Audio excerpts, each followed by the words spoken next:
ఒక ఊళ్ళో ఒక బాలుడు గ్రామస్తుల గొర్రెలను కాస్తున్నాడు. కాపలా కాయడంలో బోర్ కొట్టింది. ఏదైనా ఉత్తేజకరమైన పని చేద్దామనుకున్నాడు. అతను తోడేలు తోడేలు గొర్రెలను తోడేలు తరుముతుంది అని బిగ్గరగా అరిచాడు.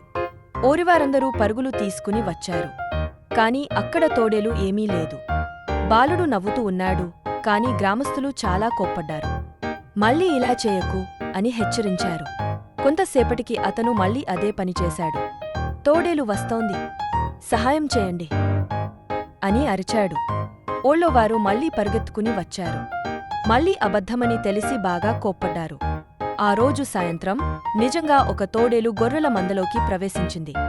బాలుడు భయంతో సహాయం సహాయం చేయండి అని కేకలు వేశాడు.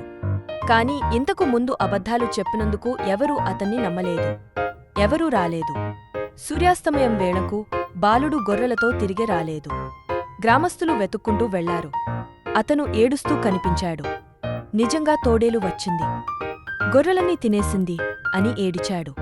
అప్పుడు ఒక ముసలి వ్యక్తి అతనితో, ఓ బాలా, ఒకసారి అబద్ధం చెప్పినవాణ్ణి ఎప్పటికీ నమ్మరు. నీవు నిజం చెప్పినప్పుడు కూడా నమ్మరు అని బుద్ధి చెప్పాడు. నీతి: అబద్ధాలు చెప్పేవారిని ఎవరూ నమ్మరు, అవసరమైన సమయంలో కూడా.